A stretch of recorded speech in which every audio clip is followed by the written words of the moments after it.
104 ጨዋታዎች 367 ጎሎች 398 ቢጫ ካርድ እንዲሁም ደግሞ 18 ቀይ ካርዶች 20 ፍጹም ቅጣት ምቶችን ጨምሮ የትራምፕ ሰጣ ገባ የኢራን ከአሜሪካ የመግባት የመውጣት ችግር የተከለከሉ በርካታ ዳኞች ቪዛ ደጋፊዎችን እንዲሁም 48 ሀገራት ተሳትፈው ለመጀመሪያ ጊዜ በ3 ሀገራቶች የተዘጋጀው የ2026 የዓለም ዋንጫ ዛሬ ፍጻሜውን ያገኛል። አርጀንቲና ከስፔን የመጨረሻው ፋይናል የ2024 የዩሮ አሸናፊዋ እንዲሁም ደግሞ የ2024 ኮፓ አሜሪካ አሸናፊ የሆኑ ሁለቱ ሀገራቶች ዛሬ የዓለም ዋንጫን ለማግኘት እንግዲህ ይጫወታሉ።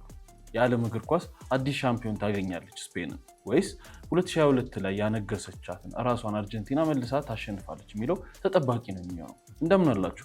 ሪትም ስፖርት ፕሮግራማችን እነሆ ተጀምሯል። በዓለም ዋንጫ ልዩ ፕሮግራማችን ዛሬ እዚሁ ስለ ስፔንና አርጀንቲና ለማውራት ተገኝተናል። ኢዮብ ተሰማ እኔም ደግሞ በረከት ኃይሉ አብረናችሁ ነው የምንቆየው። ኢዮብ እንደምን አለ? እንዴት አለ? እንግዲህ በርካታ ውዝግቦችን ያስተናገደው ይህ ዓለም ዋንጫ ዛሬ መጠናቀቂያውን ያገኛል። አንድ 2 ደቂቃ ምን ማለት እንችላለን ስለዚህ ዓለም ዋንጫ? በተለይ በስፋት ከተነሱ በዙሪያ ካሉ ሃይድሬሽን ብሬኮች ብዙ ነገሮችን ተመልክተናል። በአዲስ ፎርማት የመጣ የመጀመሪያው እንግዲህ ውድድር ነው። ብዙዎች እውነት ለመናገር አልጣማቸውም ማለት ይቻላል። ብዙ እንዴት ነው ይሄ የትናንሽ ቡድን ውስጥ ጨዋታዎች ተመልክተናል የሚሉ አሉ። እንዴት ነው ተቦረቀቀ ሰፋ የሚል ነገር አለ። ግን ብዙ ሪከርዶች እየተሰበሩ በርካታ ግቦች እየተቆጠሩ እንግዲህ አሁን ልንሰናበተውና ሌላ 4 ዓመት ልንጠብቅ የሰዓታት እድሜዎች ብቻ ቀርተውናል። ትልቁን ጨዋታ እንግዲህ ዮባ በትክክል ብለሃል። ቀደም ብለን እንዳነሳ ነው 104ኛ ጨዋታው እንግዲህ ዛሬ ምሽት ይደረጋል። የ2010 ሻምፒዮን ስፔን ደቡብ አፍሪካ ላይ ነገሰችው ማለት ነው ከአርጀንቲና ጋር 2022 አሸናፊ ከሆነችው አርጀንቲና ጋር እንግዲህ ጨዋታቸውን ያደርጋሉ። እንጀምር። የመጀመሪያው የምንመለከተው ስፔን ብሔራዊ ቡድን ነው። ዮባ እንግዲህ 7 ጨዋታዎችን አድርገው 6 አሸንፈው 1 አቻ ወጥተዋል ኬፕ ቨርዲን። ከዛ ባለፈ ደግሞ በነገር ላይ 7 ሹት ኦን ታርጌት ብቻ የተሞከረባቸው። ይህም ማለት ትንሹ ማለትም የዴላን ፎንቴው ቡድን ያስተናገደው ቡድን ነው ማለት ትንሽ ነው። 1700 ኮምፕሊትድ ፓሶችን አድርገዋል። ይህ እንግዲህ ባይፋር አልታየም። ትልቁ እንትን ነው፣ ሰፊ ነው። ሮድሪ ብቻውን 655 ኳሶችን እንግዲህ ይሄ በአንድ የፕሪሚየር ሊግ ጨዋታ የአንድ ክለብ እንትን ነው የሚመስለው እና በርካታ ቁጥሮችን ማድረግ ችሏል ማለት ነው። 37 ጨዋታ ያለመሸነፍ ሪከርድ ላይ ይገኛሉ ስፔኖች። በጣም ጠንካራ ቡድን ተመልክተናል። ይሄ 2008 ላይ ኢሮን አሸንፈው ከዛ ዓለም ዋንጫ አሁንም እንደዚህ ላይ ይገኛሉና በአሰልጣኝ ዴላ ፎንቴ ስር እንግዲህ ከባድ ተፋላሚ ይሆናል ተብሎ የሚጠበቀው እንግዲህ የበርካቶች ግምትም አሁን እየሄደ ያለው ስፔን ነው እና ኢዮባ ከስፔን ብሔራዊ ቡድን ምን እንጠብቅ? እንግዲህ ስለ ጥንካሬያቸው ስናነሳ በእጅጉ ያነሳቸው ቁጥሮች ገላጭ ናቸው ብዬ አምናለሁ። በተለይ የመከላከል ጥንካሬያቸው እንነሳ። ስለዚህ ጥንካሬያቸው ስናነሳ በዋናነት አጠቃላይ የዴላ ፎንቴ ቡድን ያለው መዋቅርን ማንሳት ያለብን ይመስለኛል። በተለይ ለዚሁ ፕሮግራም ሲባል ትላንትና የፈረንሳይና የስፔንን ጨዋታ በድጋሚ በተቻለ መጠን ጠቃሚ ቦታዎችን ለመመልከት ስሞክር ነበር አብዛኛውን የጨዋታ ክፍለ ጊዜ እና በዚህ ጨዋታ በነገራችን ላይ 0.3 ኤክስጂ ብቻ ነው የተመዘገበባቸው። 3 ኦን ታርጌት ብቻ ነው የተሞከረባቸው። ስለዚህ በአጠቃላይ ከባዷ ፍራንስ ምናልባት የውድድሩ ምርጡ አጥቂ ያላት ፍራንስ ኪሊያን ምባፔን፣ ዴዘሬ ድዌይን እነ ኦሊሴን የያዘችዋ ፍራንስ እንኳን ይህንን ስፔን መሞገት አልቻለችም፣ መጠየቅ አልቻለችም። ትላንትና በእንግሊዝ ብሔራዊ ቡድን ጨዋታ ላይ ተመልክተናል ስንት ኳስ እንደሳቱ አይደለ? ምናልባት ውጤቱ ወደ በኋላ ምናልባት ብዙ ሪኮርዶች ተሰብረዋል። እነሱን ሰፋ ባለ ሁኔታ ወደ በኋላ እናነሳቸዋለን በሚገባ። ስለዚህ ይህንን የስፔን ብሔራዊ ቡድን ግን እንዴት አቆሙት ስንል በመጀመሪያ የምናነሳው የሚከላከሉበት መንገድ፣ ከዛ ውስጥ ደግሞ ካውንተርን የሚያቆሙበት። ለምሳሌ 14ኛው ደቂቃ ላይ እንመልከት። ስፔኖች በምስሉ ላይ አድማጭ ተመልካቾቻችን እንዲመለከቱ እየጋበዝኩ 14ኛው ደቂቃ ላይ ስፔኖች በማጥቃት ቅርጽ ላይ ነበሩ። እዚህ ጋር አሁን ኳሱን ተቀምቶ ዴምቤሌ ጋር ይደርሳል። ዴምቤሌ በረጅሙ ለኪሊያን ይሰጠዋል። እዚህ ጋር ተመልከቱ አድማጮች፣ በምን ያህል ርብርብ 3-4 ተጫዋቾች ሆነው ይህንን ካውንተር እንዳስቀሩት። እንግዲህ ሁለት የባሎንዶር ሊያሸንፉ የምትላቸውን የዓለማችን ቁንጮ ተጫዋቾች በምን ያህል ርብርብ እንዳስቆሙት አጠቃላይ ስትራክቸሩ ምን ያህል ለካውንተር ላለመጋለጥ እንኳን በጣም ድንቅ እንደሆነ መመልከት እንችላለን። ከዛም ውጪ በሃይ ፕሬሲንጋቸው አሁንም በምስሉ ላይ መመልከት ይችላሉ።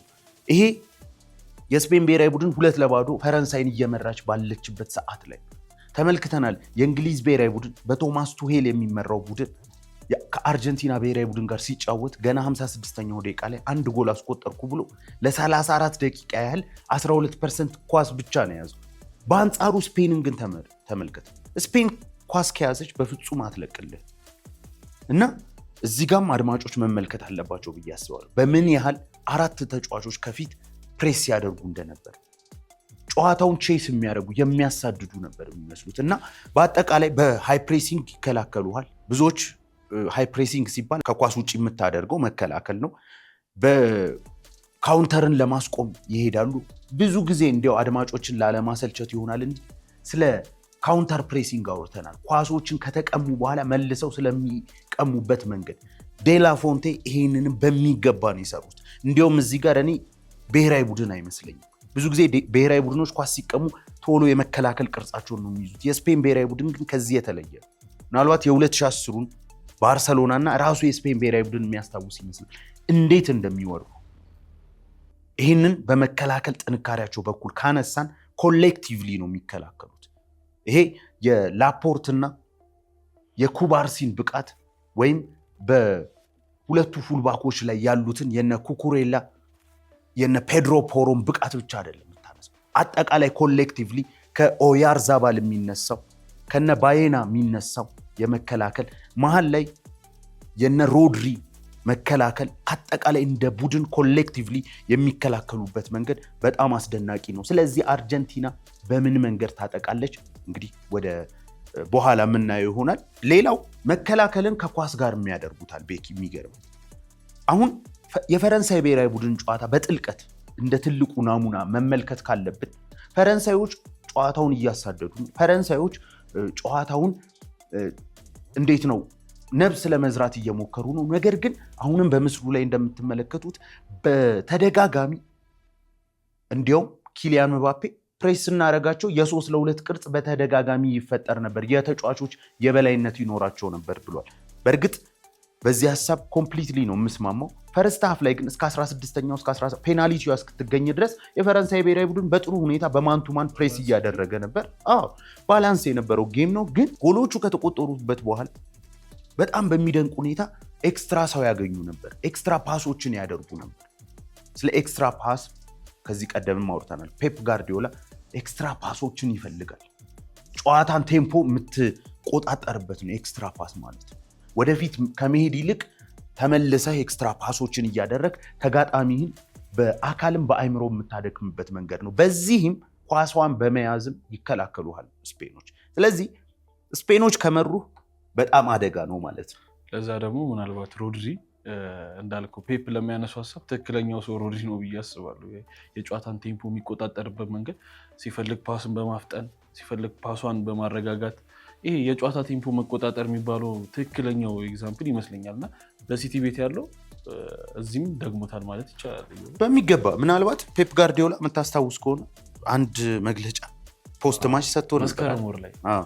ምናልባት ሮድሪ ከጉዳት ከኤሲኤል በኋላ ሲመለስ ዘንድሮ ሮድሪን አናገኘውም ላታዩት ትችላላችሁ፣ ግን ትክክለኛ መመለሻው ቦታው የዓለም ዋንጫው ይሆናል የሚል ሀሳብን አንስቶ ነበር። በትክክል የገለጸው ይመስለኛል። ትክክለኛውን ለእኔ ሮድሪ በዚህ በአርሰናል ጋር ሲቲ በነበረው ይሄ በነበረው በተለይ የዘንድሮ ፉክክር ላይ ያን ያህል ሮድሪን አላየሁትም ነበር። አሁን ግን ይሄ ባሎንዶር አሸናፊ ሮድሪ የተመለሰ ይመስለኛል እና በዚህ ኳስን በማረጋጋት ሂደት ውስጥ ተጋጣሚው በድጋሚ ወደ ጨዋታው እንዳይመለሱ በማድረግ ሂደት ውስጥ ሮድሪ ትልቁ ሚና አለው ብዬ አምናለሁ።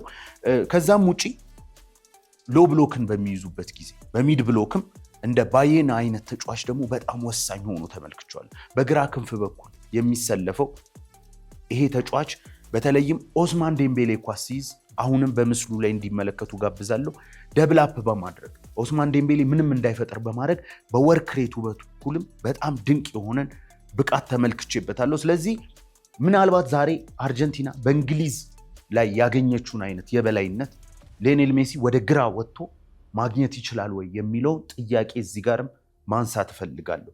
ሌላው ግን በዚሁ ላይ መቀጠል የምንችለው ወደ ማጥቃቱ ነው የምንመጣው። መከላከሉ፣ ኳስ መያዛቸው ትልቁ የስፔን ብሔራዊ ቡድን ጥንካሬ ነው ብለን ካነሳም በኋላ ጎሎችን ደግሞ ያስቆጥራሉ። ብዙ ቡድኖች በሎ ብሎክ ይገጥሟቸዋል፣ በሚድ ብሎክ የሚገጥሟቸው አሉ። ነገር ግን ቢትዊን ደ ላይንስ በመግባት በዚሁም ጨዋታ መመልከት እንችላለን። አሁንም ምስሉ ላይ እንዲመለከቱ እየጋበዝኩ ኦያርዛባልን እንዴት እየወጣ ቢትዊን ደ ላይንስ ለመጫወት እንደሚፈልግ እሱ የሚለቀውን ቦታ ላይ ደግሞ ሌሎች ተጫዋቾች እንዴት እንደገቡ ከዚህም በፊት ተመልክተናል። በዚህም ጨዋታ ላይ በዋናነት ስንመለከተው የነበረ ነው። በዚህ ውድድር ላይም ኦያርዛባል ታርጌት ማን የምትለው አይነት አጥቂ አልነበረም። ስለዚህ ይሄ ፍሉዲቲ በእጅጉ የነበረና ለስፔን ብሔራዊ ቡድን ጠቃሚው ነበር ማለት እንችላለን።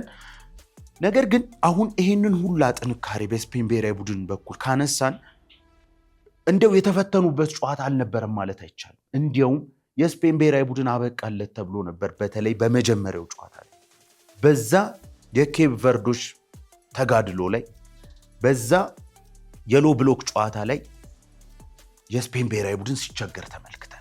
አንደኛው የተቸገረበት ያ ነው። ነገር ግን ዛሬ ከአርጀንቲና ብሔራዊ ቡድን እናየዋለን ወይ ብዬ የምጠይቀው ደግሞ የፖርቹጋል ፈርስት ሃፍ ነው። ይሄኛው መቸገር ደግሞ በጣም ሊያወያየን ይችላል ብዬ አስባለሁ። እንደምታስታውሰው ፖርቹጋሎች በማንቱማን ፕሬሲንግ በተለይም ኑኖ ሜንዴዝ እስከሚወጣ ድረስ ማንቱማን ፕሬሲንግ ነበር የሄዱት። እንደ ክርስቲያኖን ይዘህ እንደ ክርስቲያኖ ያለን ተጫዋች የ41 ዓመት ተጫዋች ይዘህ ፕሬስ ለማድረግ ማኔጅ አድርገውት ነበር ጨዋታውን ማለት እንችላለን።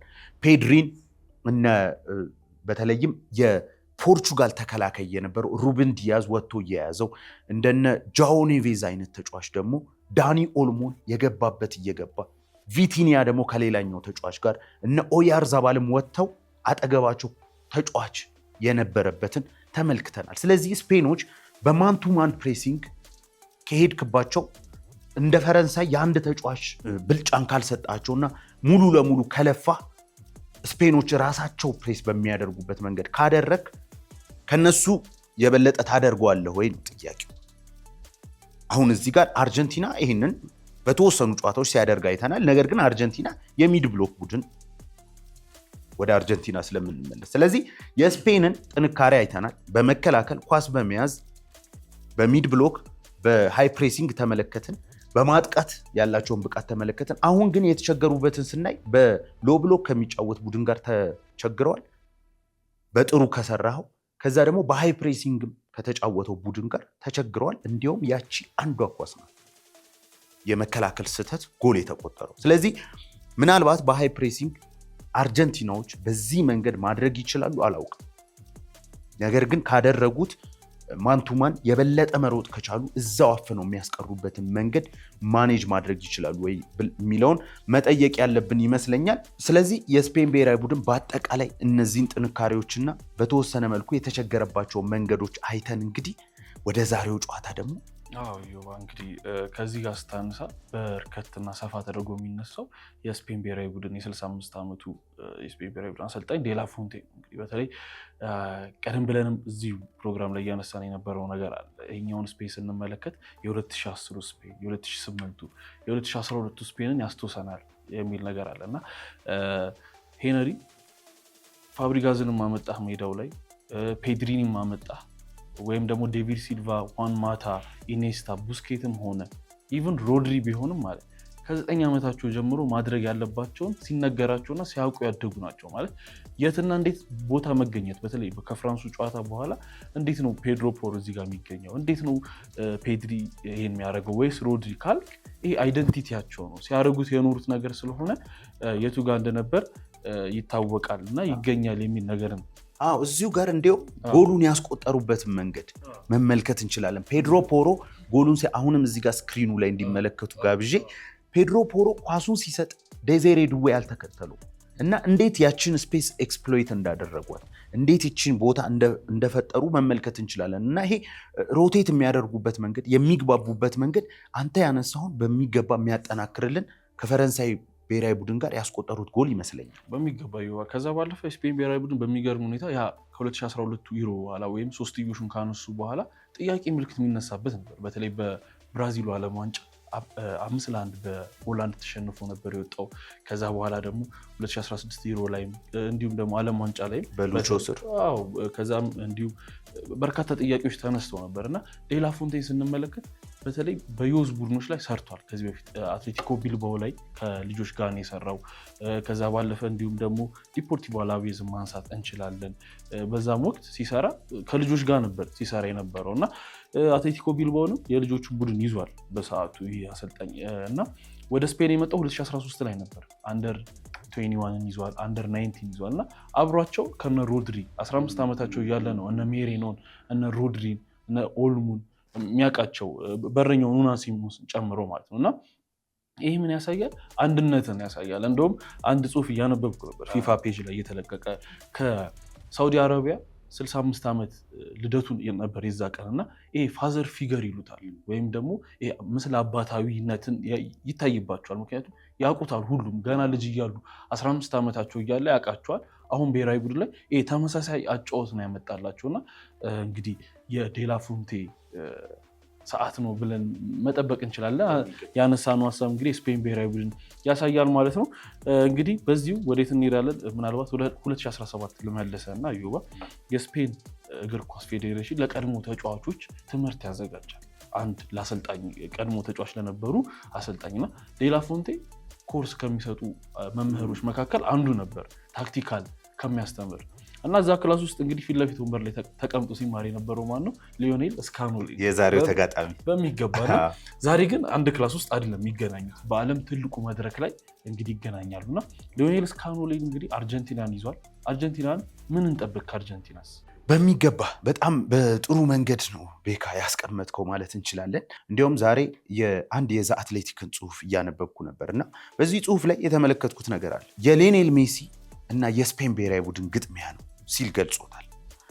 እንግዲህ ሊዮኔል ሜሲ በእርግጥ በዚህ ዓለም ዋንጫ ላይ ያለውን ተጽዕኖ ተመልክተናል፣ ምንም የሚካድ አይደለም። የስፔን ብሔራዊ ቡድን ደግሞ አሉኝ የምትላቸው ተጫዋቾች ለምሳሌ ላሚን ያማል በእንቅስቃሴው በጣም ድንቅ ነው። ዛሬም በትልቁ የምጠብቀው ተጫዋች ነው። ነገር ግን ጸጥ ያለ የሚባል ዓለም ዋንጫ ነው ዘ አትሌቲክም ጽሁፍ ላይ ሲገልጽ የነበረው ይሄንን ነው እና በአብዛኛው የስፔን ብሔራዊ ቡድን ይህንን ውድድር ኮሌክቲቭሊ እነ ሮድሪ ትልቅ ተጽዕኖ ቢኖራቸው በአጠቃላይ ግን እንደ ቡድን ነው።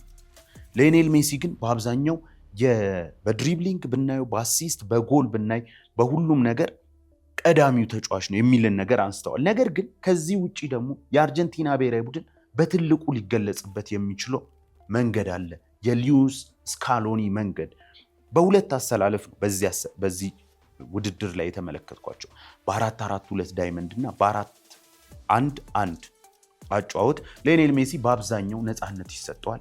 ከሱ ኋላ ሁሊያን አልቫሬዝም ሆነ ላውታሮ ማርቲኔዝ በወረቀት ላይ ስታየው ከሱ ፊት ይመስላል። ነገር ግን አብዛኛው ይሄ በአጥቂና በመሃል መካከል ያለውን ቦታ በይበልጥ ልፋቶችን በመልፋት የተጋጣሚ ቡድን 6 ቁጥሮች ኳስን ተዝናንተው እንዳይጫወቱ፣ ሴንተር ባኮቻቸው ተዝናንተው እንዳይጫወቱ ልፋቱን በአብዛኛው የሚሰሩ ተጫዋቾች ናቸው። እንዲያውም የሲሞኔ ልጅ ጁሊያኖ ሲሞኔ እንግዲህ ለሜሲ ስንል እንሮጥለታለን የሚል ነገር አንስቷል። እንዲያውም ማርቲኔዝ ራሱ ህይወቴን ለሱ ሰጣለሁ የሚልን ሀሳብ አንስቷል። ለሜሲ ሜዳ ላይ ህይወቴን ነፍሴን ለመስጠት ነው የምገባው ብሏል። ሮሜሮ ራሱ 2-1 ካሸነፉ በኋላ ሄዶ ሜሲን ይህን ዓለም ዋንጫ ምን በላ ከሆነ ትቆያለህ ወይ አብረኸን? ምን ያህል ለሱ ያላቸው እንትን ተጋድሎ ግልጽ ነው። ለዛ ነው እኔ አሁን ሜሲ ከስፔን ብሔራዊ ቡድን ለማለት በትንሹ የሚከብደኝ። ይሄ ቡድን ምንም ጥያቄ የለውም ሜሲ በርቀት የሚመራው ቡድን ነው። ጎል ባስፈለጋቸው ሰዓት፣ አሲስት ባስፈለጋቸው ሰዓት የሚሰጣቸው ነው። ነገር ግን ኮሌክቲቭሊ ገና ወደ ተናሉ ሲመጡ ያስታውቃሉ። ጨዋታውን ለማሸነፍ ገና የብሔራዊ መዝሙራቸውን ሲዘምሩ ያስታውቃሉ። ይሄ እንደ ግሉ ያጣበቃቸው ይመስለኛል። ሀገራዊ መንፈሳቸው በሜዳ ላይ በእንግሊዝ ብሔራዊ ቡድን ጨዋታ ላይ ይሄ ጦርነት ነው፣ ለፎክላንድ ደሴቶች የሚደረግ ይሄ እንዴት ነው ጦርነት የሚመስል አይነት ከፍተኛ የሆነ ሀገራዊ ስሜትን በሜዳ ላይ ተመልክተን ነበር። ከዛ ውጭ ግን ታክቲካሊ የአርጀንቲናን ብሔራዊ ቡድን ስናየው እንዳልኩ በ4-4-2 ይገባሉ። በጣም በሚድ ብሎክ ነው የሚጫወቱት። ጎልን ሲፈልጉት ግን እንዴት ማጥቃት እንዳለባቸው፣ እንዴት ሁሉንም አጥቂ ተጫዋቾች ማስገባት እንደሚችል ደግሞ ሊዩስ ስካሎኒ አሳይቶናል። በአብዛኛው አንድ የተመለከትኩባቸው ፓተርናል። ለምሳሌ በዳይመንድ ሲገቡ ፓራዴዝ ይኖራል፣ ማካልስተር ይኖራል፣ ኤንዞ ይኖራል። ከዛ ደግሞ ሌላኛው ተጫዋች በማያሚ ከራሱ ጋር የሚጫወተው ዴፖል ይኖራል። በዚህ መንገድ የዳይመንድ ቅርጽ ይሰራሉ። ነገር ግን የሲሞኔ ልጅ ጁሊያኖ ሲሞኔ እንግዲህ ሲገባ ደግሞ ሞር የ4-4-1-1 ቅርጽ ሞር ይሄ የመዘርዘር ነገር ከማካልስተር እና ኤንዞ አንዳቸው ወደ ግራ ክንፍ ይወጣሉ፣ ነገር ግን ያጠባሉ። በአብዛኛው ሶስቱ ተጫዋቾች በተለይ ፓራዴዝ፣ ኤንዞ እና በተለይም ደግሞ ማካልስተር በመስመሮች መካከል በአጭር ቦታ ላይ ይቀባበሉና ሁለቱም ፉልባኮች ኦቨርላፕ እንዲያደርጉ የማድረግ ነገርን በተደጋጋሚ ይህም ፓተርን ተመልክቻለሁ። በምስሉ ላይ መመልከት ይቻላል እንዴት አይነት መስመሮችን ሲፈጥሩ እንደነበር። ኳሱን ለማረጋጋት የሚጥሩበትም ይሄ ነው እና ይሄ ዝም ብሎ በሞራልና በሊዮኔል ሜሲ ብቻ እዚህ የደረሰ ቡድን ነው ብዬ አላምንም። አሁንም ስፔንን በዚህ መንገድ ይሞግቷታል ብዬ አስባለሁ። ቡድኑ ግን እውነት ለመናገር ግብፅ ላይ ከተመራ በኋላ ያሳየውን ዶሚኔት የማድረግ ነገር በእንግሊዝ ብሔራዊ ቡድን ላይ ምናልባት በዓለም ዋንጫ በሁለት ትልልቅ ቡድኖች መካከል እንደዚህ አይነት ዶሚኔት ማድረግ ተመልክቼ አላውቅም። እውነት ለመናገር የዚህ ታሪክ ተጋሪ ደግሞ በተለይም ጋሬት ሳውዝጌት ማን ነው ያው በለው ቶማስ ቱሄል መሆኑ በተወሰነ መልኩ ለዚህ አሰልጣኝ በጥሩ በፖዚቲቭ ፉትቦል ስለምናውቀው ትንሽ አሳዛኝ ነው። ነገር ግን 12% ብቻ ለ34 ደቂቃ ኳስ እንደያዘው ዛሬ የስፔን ብሔራዊ ቡድን ቢመራ ግን አርጀንቲናዎች በዛን ያህል ዶሚኔሽን ቢያሳዩ በእጅጉ ይቀጣሉ ብዬ አስባለሁ። የአርጀንቲና ብሔራዊ ቡድን በተቻለ መጠን በ4-4-2 ሚድ ብሎክም ሊሆን ይችላል፣ አንዳንዴ በሃይ ፕሬሲንግ፣ ነገር ግን መከላከሉን እያስጠበቀ ከዛ ደግሞ የሜሲን ተአምር መጠበቅ አለበት። እነ ሁሊያን አልቫሬዝ አሁን ስቴፕ አፕ እያደረጉ ነው፣ ጎሎችን ማስቆጠር ጀምረዋል። በጨዋታ ላይ ያላቸውም ኢንቮልቭመንት ቀላል የሚባል አይደለም። ስለዚህ በዚህ ጨዋታ ላይ የምጠብቀው አንደኛ ይሄ ኳሱን ሙሉ ለሙሉ ሰጥተው ይቀራሉ ብዬ አላምንም። ስለዚህ እነዛን ቅብብሎች እነዛ በጣም ናሮ የሚሆነው የአርጀንቲና ብሔራዊ ቡድን 4-4-2ን እጠብቃለሁ። ከዛም ባለፈ ግን በተለይ ጁሊያኖን ሲሞኔን የሚጠቀም ከሆነ ደግሞ ክንፉን በተለይም ደግሞ ባይና በሚጫወትበት በኩል ነው ሊገባ የሚችለው። ነገር ግን ላሚን ያማልን እንዴት ያቆሙታል የሚለው ትልቁ ጥያቄ ነው። ምናልባት ላሚን ያማል ስለ ኩኩሬላ የሰጠው አስተያየት አለ። እንደምታውቀው ኩኩሬላ ወደ ሪያል ማድሪድ ከተዘዋወረ በኋላ ምናልባት በዚህኛው በአርጀንቲና ብሔራዊ ቡድን በኩል ደግሞ ትንሽ ችግሮች አሉ በሁለቱም ፉልባኮች በኩል። ስለዚህ ላሚን እንዴት ነው የሚቆመው? ኩኩሬላን እንኳን ምን ነበር ሲል የነበረው አጠፋህለው አይደል? በመጀመሪያው ኤል ክላሲኮ ላይ እንገናኝ እንጂ የመጀመሪያው ይደርሳል ነው ያለው። ዞሮ አሁን እንግዲህ የአርጀንቲና ፉልባኮችስ እንዴት ነው ላሚን ያማልን የሚያቆሙት የሚለው ላይ ምናልባት የክንፍ ተጫዋቾች ወይም የመሃል ሜዳ ተጫዋቾች ደብላፕ በማድረግ በመመለስና ሁለት ተጫዋቾች ከፊት በማስቀመጥ ላሚንን ለማስቆም የሚጥሩ ይመስለኛል። ከዛ ውጭ ግን በዚህ ጨዋታ ላይ አርጀንቲናዎች በልበ ሙሉነት በሃይ ፕሬሲንግ ከዛ ደግሞ ኳሱን በመያዝ ይጫወታሉ ወይ የሚለው ትልቁ ጥያቄ ነው። ነገር ግን ጥንቃቄን ቢመርጡ ደግሞ ያን ያህል የሚያስገርመኝ አይደለም።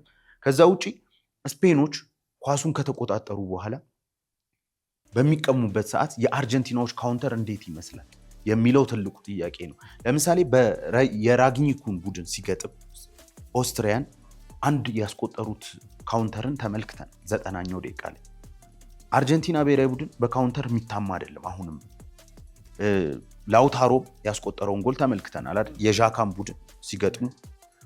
ስለዚህ ጥሩ ካውንተር የምትጫወተዋና ስፔን ብሔራዊ ቡድን ደግሞ ኳስ ይዞ ጥሩ ካውንተር ፕሬስ የምታደርገው አርጀንቲናዎች ኳሱን ተቀብለው የት ያደርሱታል የሚለው ትልቁ ጥያቄ ነው።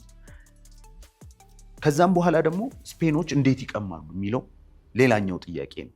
ሌላው ደግሞ የስፔን ብሔራዊ ቡድን ኳሱን መምራት ከጀመረ በኋላ አድማጮች በደንብ እንዲያስታውሱ የምፈልገው የስፔን ብሔራዊ ቡድን መጀመሪያ ጎሎችን አስቆጥሮ ኳሱን የሚይዝ ከሆነና አርጀንቲናዎች ኦል አውት አታክ ባለፉት ጊዜያት እንደነበረው ካደረጉ ሜሲን ወደ ቀኝ ሊያስወጡት ይችላሉ እና ባይና ደብላፕ አድርጎ ሊከላከሉ ይችላሉ።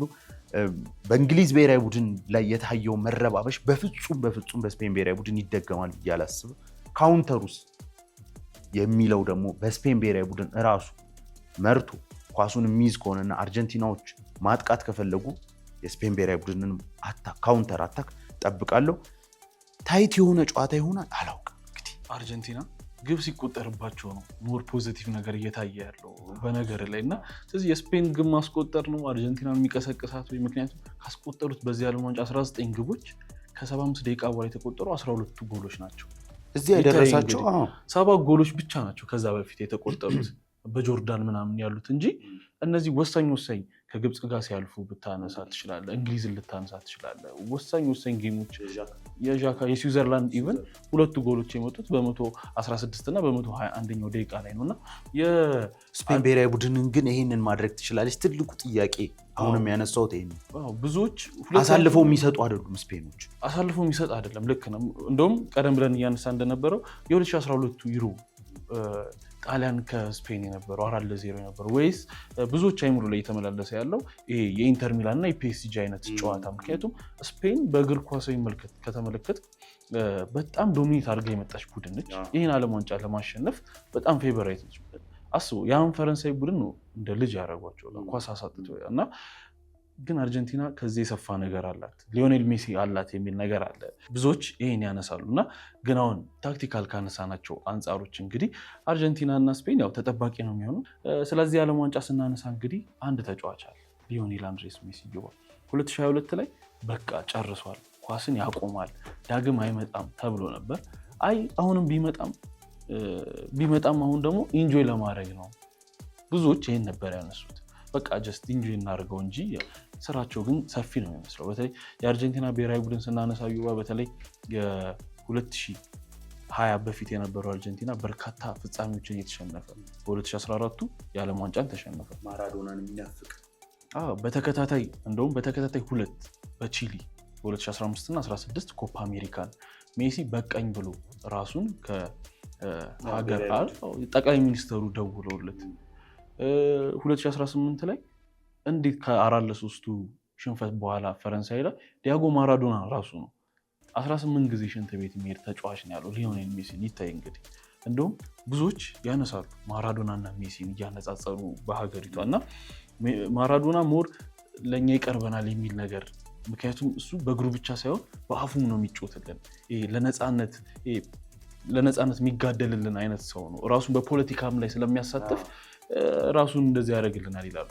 ይሄ ከሰራተኛው ማህበር ጋር በተያያዘ ያለውም ቀረቤታ እነ ካስትሮን መውደዱ፣ ከዛም ባለፈ ደግሞ የተለያዩ መሪዎች ጋር እንዲያውም ካስትሮም ይሄ ተጫዋች በሱሶች አዲክትድ ውስጥ በገባ ጊዜ ወደ ኩባ ወስደው እስከ ማሳከም ደርሰዋል እና በአብዛኛው ይሄ ከታችኛው ማህበረሰብ ከሰራተኛው ማህበረሰብ ጋር የሚገናኝ አይነት 40 ዓመት አልፎትም አሁንም የማራዶናን ስም እያነሱ አርጀንቲናን የሚያሞግሱበት ነው። ነገር ግን ሊዮኔል ሜሲ ይህን ዓለም ዋንጫ ባይደግመውም ከዚህ በኋላ በአርጀንቲና ብቻ ሳይሆን በዓለም እግር ኳስ ላይ ተወዳዳሪ አለህ የሚባለው ተጫዋች ነው የሚለው በጣም ትልቁ ጥያቄ ይመስለኛል። በተለይ ከሰዓታት በኋላ ደግሞ ይህን ዓለም ዋንጫ የሚያሳካ ከሆነ ምናልባት ፔሌ ነው 3 ጊዜ ያነሳው።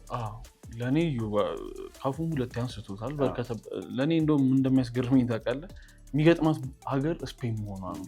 ስፔን በነገር ላይ 2005 ላይ ኦፊሻል ባልሆነ ወይ ሜሲን እዛው ላማሲያ እያለ ለስፔን ለማጫወት ሙከራ አድርገው ነበር። ይገርማል። ነገር ግን በዛን ሰዓት የነበረው አርጀንቲናዊ አሰልጣኝ 2005 ላይ ቀጥታ ሲኒየር ነው ያጫወተው። ኢቨን እታች አላጫወተው። አንዴ በፊፋ ህግ ደግሞ ሲኒየር ቡድን ላይ ከተጫወትክ ብሔራዊ ቡድን ብቻ ነው የምታገለግለው እና እሱ ግን መቼም ለእኔ ጥያቄ ሆኖብኝ አያውቅም ይላል። ነገር ግን 21 ዓመት የኖረው እንግዲህ ስፔን ነው።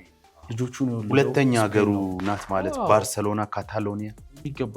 አሁን በዛኛው የሜዳ ስፍራ የሚገኙት እና ፌራን ቶሬስ በርካታ ፎቶ አላቸው። ላሚን ያማልን ከ19 ዓመት በፊት እንደውም ሰሞኑን ሶሻል ሚዲያ ላይ በርካቶች ሲያሰራጩት የነበረው ትክክለኛ ፎቶ ነበር። እንዲሁም አንዳንድ ሜሞችም እያየን ነበር። ይሄኛውን ዋንጫ ምናልባት በዚህኛው ዋንጫ ላይ ዋናው ተጋጣሚ መሆኑን ቢያውቅ ኖሮ ምናልባት ውሃዋን ሞቅ ያደርጋት ነበር የሚል ነገር ማንሳት እንችላለን። ብዙዎች አንስተዋል። ግን ታሪክ ነው። ሜሲ እንደውም አንዳንድ የህይወት አጋጣሚ ያስገርማል የሚለን ሀሳብ አንስተዋል እዚህ መገናኘታችን ብሏል። ከ19 ዓመት በኋላ 19 ቁጥር ለብሶ እንግዲህ ላሚን ያማል ከሜሲ በተቃራኒ ነው። ሜሲ በጣም ድንቅ ተጫዋች ነው ብሎ አሞግሱታል። ላሚን ያማል ሁሌ ነው የምከታተለው የሚልን ሀሳብ አንስተዋል። ምክንያቱም የሚጫወተው እኔ ለምወደው ክለብ ባርሴሎና ነው የሚል ነገር ሀሳብ አንስተዋል። እና ሜሲ እንግዲህ ዛሬ ሌላ ታሪክ ሌላ ማጂክ እንግዲህ ምክንያቱም ቀደም ብለን እንዳነሳ ነው ታክቲካል ካየን ብዙ ሚዛኑ ወደ ስፔን ቢያመዝንም ሜሲ የሚባል ደግሞ በዚህኛው ሳይድ ሚዛኑ ላይ ሲቆም ብዙዎችን በፍጹም በጣም በትክክል የተነሳ ይመስለኛል። ምናልባት ቤካ እኔ ከዚህኛውም ጨዋታ በፊት ሜሲ የዓለማችን የምንጊዜውን ምርጡ ተጫዋች ነው ተብሎ መደምደም የሚችል ይመስለኛል። ከዛም ባለፈ ግን ይሄኛውን ዋንጫ ደግሞ የሚያሳካ ከሆነ ዲያጎ አርማንዶ ማራዶና ያሉት ክብር በፍጹም የማይነካና ከዚህ ከፖለቲካውም አንጻር በከፍተኛ ደረጃ የሚቀመጥ ቢሆንም ሊዮኔል አንድሬስ ሜሲ ግን በዓለም እግር ኳስ ላይ በተለይ ይህንን ዋንጫ የሚደግም ከሆነ ባይደግምም ያን ያህል ልዩነት አያመጣም። ከደገመ ግን ትልቅ ለውጥ ይመስለኛል። በዚህ ዓለም ዋንጫ ምናልባት እዮባ በርካታ የአርጀንቲና መለያ ተመልክተናል። 99.9% የሜሲ መለያ ከጀርባቸው ያደረጉ የአርጀንቲና ደጋፊ ናቸው። እንግዲህ የምሽቱ ጨዋታ በጣም በጉጉት ይጠበቃል። በዓለም ዋንጫ ታሪክም ለመጀመሪያ ጊዜ የሃፍታይም ሾው ይኖራል። ማለትም ለ15 ደቂቃ የሚሆን የሙዚቃ ዝግጅቶች ይኖራሉ። እነ ሻኪራ እነ አይሾ ስፒድ ራሱ ውስጥ ጅመሩን ጨምሮ ማለት ነው ይኖራሉ። እኛም እንግዲህ ከጨዋታው በኋላ እንኖራለን። ምን ሆነ ደግሞ ሻምፒዮኑን ይዘን ደግሞ እዚህ የምንመጣ ነው በሰፊው። ከተመልካቾቻችን የሚጠበቀው ሪትም ስፖርት እያሉ ሰርች እያደረጉ ዩቲዩብ ፔጅ ወይም ደግሞ ኢቢሲ ስፖርት ላይ ያገኙናል ማለት ነው። ኮሜንታችሁንም ማን ያሸንፋል የሚለውን እናንተ ግምት አድርጉ። የዛሬው የሪትም ስፖርት ፕሮግራማችን የዓለም ዋንጫ ልዩ ዝግጅታችን እንግዲህ ይህን ይመስል ነበር። እየተሰማ እኔም በረከት ኃይሉ አብራችሁ ነበረን። መልካም ጊዜ